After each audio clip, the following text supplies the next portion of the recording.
سلام به همراهای مجموعه آستریک آکادمی.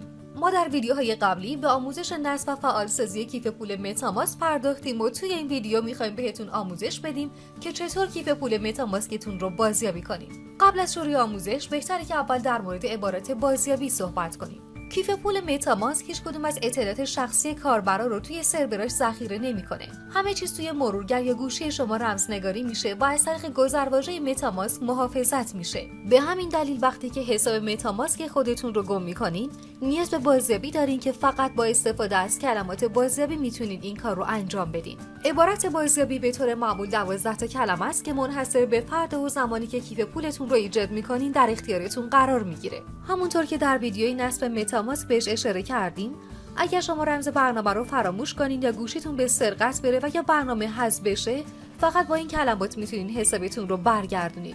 پس حتما کلمات رو در جای امن یادداشت کنین و در اختیار هیچ شخصی قرار ندین.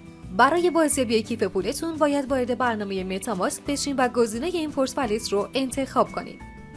توی این صفحه باید با قوانین متاماسک موافقت کنید و گزینه آیگری رو انتخاب کنید.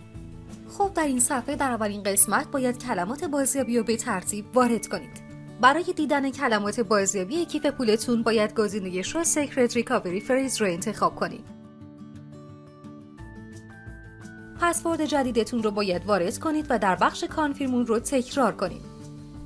در آخرین قدم باید با قوانین موافقت کنید و روی گزینه ایمپورت کلیک کنید. خب می‌بینید که کیف پول شما با موفقیت بازیابی شد. برای اینکه بتونید به صفحه اصلی کیف پولتون برید، باید روی گزینه آل داون کلیک کنید.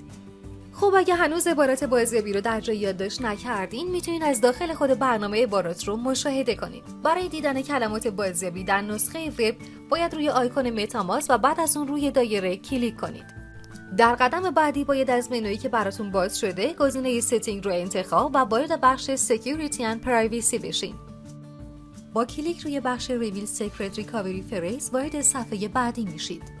توی این صفحه باید پسوردتون رو وارد کنید. بعد از وارد کردن پسورد، گزینه نکست رو انتخاب کنید. خب در این صفحه شما میتونید کلمات بازیابی کیف پول خودتون رو مشاهده کنید.